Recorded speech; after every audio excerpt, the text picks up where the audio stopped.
మా ఉత్తమ్ కుమార్ రెడ్డి గారు ఒక హెలికాప్టర్ వేసుకొని పోయి పోజులు కొట్టి అక్కడి నుంచి ఏదో పెద్ద పీకి పందిరేసినట్టు ఆయన మర్చిపోతున్నాడు ఒకటి ఉత్తమ్ కుమార్ రెడ్డి. ఎల్లంపల్లి నుంచి మిడిమానకి నీళ్ళు వస్తున్నాయి. ఎట్లా వస్తున్నాయి? గాయత్రి పంప్ హౌజు, నంది మేడారము ఎవరు కట్టించారు? కాళేశ్వరంలో భాగం కాదా అది? అసలు ఆయనకి ఏమైనా అవగాహన ఉందా ఉత్తమ్ కుమార్ రెడ్డి గారికి? Gayatri pump house, Nandi Medaram pump house కాళేశ్వరంలో అంతర్భాగమా కాదా? ఉత్తమ్ కుమార్ రెడ్డి చెప్తాడా? ఇవాళ రివర్స్ పంపింగ్ చేస్తున్నారు మిడ్మానేర్ నుంచి నీళ్లు పైకి ఎస్ఆర్ఎస్పికి. మరి ఎవరు కట్టించారు అది? కాళేశ్వరంలో అంతర్భాగం కాదా అది? కాబట్టి ఎన్ని కథలు చెప్పినా ఇవాళ మా రైతాంగానికి స్పష్టత వచ్చింది, వీళ్ళకు నీళ్ళిచ్చే ఉద్దేశమే లేదు. ఇప్పుడు చూద్దాం. ఇప్పుడు మేము అందరం మొక్కుతున్నాం. నిన్న కూడా నేను బోనాల దగ్గర పోయాను, లష్కర్ బోనాలకు పోయి మహంకాళి తల్లిని కోరుకున్నాను వర్షం పడాలని. మేము కోరుకుంటున్నాం రాష్ట్రంలో వర్షాలు సమృద్ధిగా కురవాలి, రైతులు మంచిగా ఉండాలని కోరుకుంటున్నాం. దెబ్బన పడకపోతే మళ్ళీ వీళ్ళ భాగవతం బయటపడుతుంది, మీరే చూస్తారు. ఎవడో తలకు మాసిన వెధవలు, ఏదో తలకు మాసిన వెధవలు మాట్లాడే చిల్లర మాటలకు స్పందించాల్సిన అవసరం మాకు లేదు. భయో ఎన్ని అడుగుతారు భయ ఒకసారి? నేను ఇదివరకు చెప్పాను, మళ్ళీ చెప్తున్నాను. మెట్రో రేవంత్ రెడ్డి గారి ప్రతి స్కీమ్ వెనక ఒక స్కామ్ ఉంటుంది భయ. అందులో మీరు అనుమాన పడకండి. ప్రతి స్కీమ్ అంటే దాని వెనక ఒక స్కామ్ ఉండదు, ఏది ఉండదు. 280 ఎకరాలు నొక్కేయడానికి అనుముల బ్రదర్స్కి ఆయన చుట్టుండే అనుయాయులకు కట్టబెట్టడానికి ఈ స్కెచ్ అంతా. ఒక ప్రైవేట్ కంపెనీ నెత్తిన ఉన్న అప్పును తీసుకొచ్చి రాష్ట్ర ప్రజల నెత్తి మీద రుద్దడమే మూర్ఖపు నిర్ణయం. నెంబర్ 1. నెంబర్ 2, నేను ఆ రోజు కూడా అడిగాను, మళ్ళీ అడుగుతున్నా. మేము రాయదుర్గం నుంచి ఎయిర్పోర్ట్ వరకు మేము మెట్రో ఎక్స్పాన్షన్కి టెండర్కి పోయాము, టెండర్ పూర్తి చేశాము. పని మొదలుపెట్టే దశలో ఈ మూర్ఖుడు ఆపాడు. మరి మాకు అడ్డం చెప్పని, అభ్యంతరం చెప్పని కేంద్రం నీకెందుకు అభ్యంతరం చెప్పింది? ఏ కారణం చేత నువ్వు అసలు మెట్రోని టేక్ ఓవర్ చేశావు? ఎవరికి చెప్తావు? మూడవది, అసలు ఇద్దరు కాంగ్రెస్ బీజేపీ ఇద్దరు కలిసే కదా మెట్రోని కానీయకుండా చేసింది మా గవర్నమెంట్లో. లగ్డికాపూల్ నుంచి బిహెచ్ఎల్ వరకు ట్రాఫిక్ లేదని చెప్పారు ఎవరు? కేంద్ర ప్రభుత్వంలో ఉన్న ఘనా పార్టీలు. చిన్న చిన్న పట్టణాలు లక్నో, మీరట్ కూడా మెట్రోలు ఇచ్చిన వాళ్ళు. హైదరాబాద్ లాంటి అతి ప్రాముఖ్యత కలిగిన నగరం, ఇట్లాంటి నగరంలో ట్రాఫిక్ లేదంటే ఎక్కడి నుంచి? లగ్డికాపూల్ నుంచి బిహెచ్ఎల్. ఆ కేంద్ర మంత్రిని తీసుకొచ్చి ఒకసారి ఆ ట్రాఫిక్లో ఇరికిస్తే అయిపోద్ది, అందరికీ తెలిసి వస్తుంది ట్రాఫిక్ ఉందా లేదా. Thank you.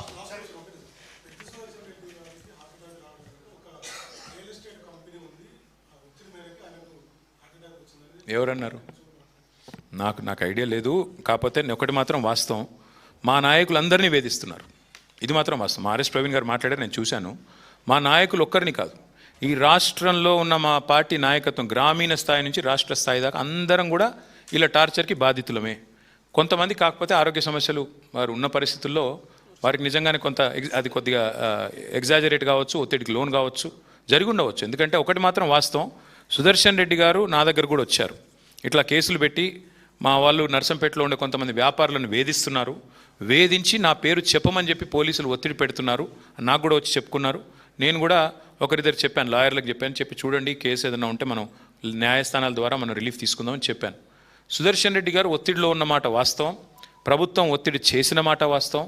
కొంతమంది ప్రభుత్వంలో ఉన్న వెధవలు ఆయన చేస్తున్న దాడిని, విమర్శలను తట్టుకోలేక ఇదే సీట్లో కూర్చుని సుదర్శన్ రెడ్డి గారు ఇదే భవన్ నుంచి సివిల్ సప్లై స్కామ్ని బయటపెట్టాడు.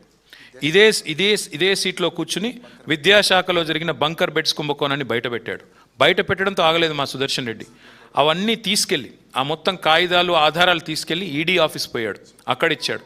తర్వాత సుప్రీంకోర్టుకు పోయాడు. బాధాకరం ఎక్కడ అంటే శ్రీనివాస్, సుదర్శన్ రెడ్డి గారు చనిపోయిన మర్నాడు సుప్రీంకోర్టు నుంచి మాకు కొంత రిలీఫ్ వచ్చింది, ఒక గైడెన్స్ కూడా వచ్చింది, వీరిని నోటీస్ వచ్చింది. అంటే ఇది వాస్తవం. ఈ రాష్ట్రంలో మా నాయకులు ఎవరిని కూడా వేధించకుండా, ఇక వారిని ఇరిటేట్ చేయకుండా, టార్చర్ చేయకుండా ఈ ప్రభుత్వం లేదు. సరే, సుదర్శన్ విషయంలో అన్ఫార్చునేట్, నిజంగా కూడా మా అందరం చూశారు కదా, మీరు ప్రజలు కూడా ఎట్లా వచ్చారు, ఏం జరిగింది మీరు కూడా చూశారు. It's truly unfortunate what has happened, and if some justice can be done. ఈ దేశంలో ఉన్న పిల్లలు, ముఖ్యంగా విద్యార్థులు కానీ యువత కానీ ఒక రకమైన నిర్వేదనలో, ఒక రకమైన నిస్పృహలో, ఒక రకమైన ఆవేదనలో ఉన్న విషయం కళ్ళుండి చూడగలిగిన వాళ్ళకి, మనసుండి అర్థం చేసుకోగలిగిన వాళ్ళకి, ఈ దేశంలో జరుగుతున్న రాజకీయ పరిణామాలు విశ్లేషిస్తున్న ప్రతి ఒక్కరికి కూడా స్పష్టంగా అర్థమవుతూ ఉంది. ముఖ్యంగా ప్రభుత్వాలలో ఉన్న వాళ్ళకి ఈ విషయం ఇంకింత బలంగా అర్థం కావాల్సిన అవసరం, అర్థం చేపించాల్సిన అవసరం కూడా మనందరి మీద, ఈ సమాజంలో బాధ్యులుగా మనందరి మీద కూడా ఉంది.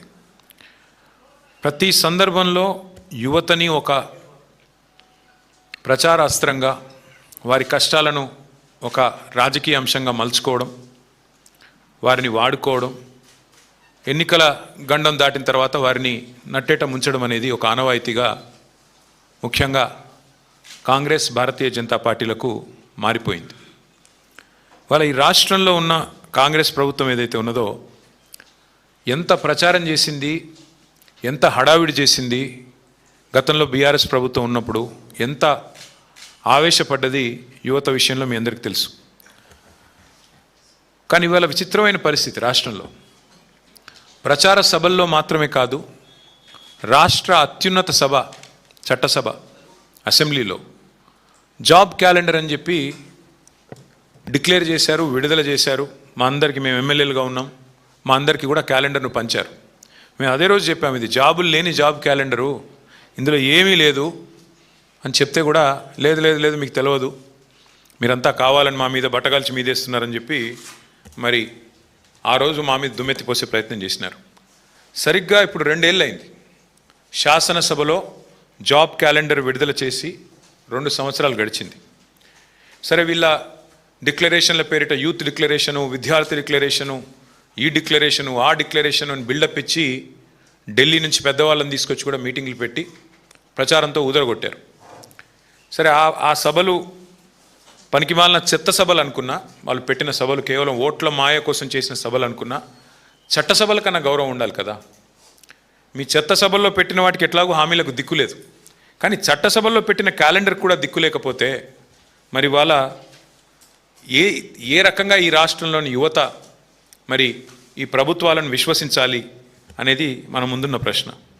నిన్నటికి నిన్న 2 ఏళ్ళు జాబ్ క్యాలెండర్ విడుదల చేసి ఇప్పటికీ న్యాయం జరగక 2 లక్షల ఉద్యోగాలు మొదటి సంవత్సరంలో ఇస్తానని రాహుల్ గాంధీ స్వయంగా చెప్పి ఇవ్వనందుకు నిరసనగా గడ్డం వేణుకుమార్ అనే ఒక తమ్ముడు, ఖమ్మం జిల్లా ముదిగొండ మండలం కొత్త లక్ష్మీపురం, న్యూ లక్ష్మీపురం గ్రామానికి చెందిన ఒక సోదరుడు ఇంత పెద్ద సూసైడ్ నోట్ రాసి నిన్న ఆత్మహత్యాయత్నానికి పాల్పడ్డాడు. ఇది డిప్యూటీ సీఎం బట్టి విక్రమార్క గారి నియోజకవర్గం.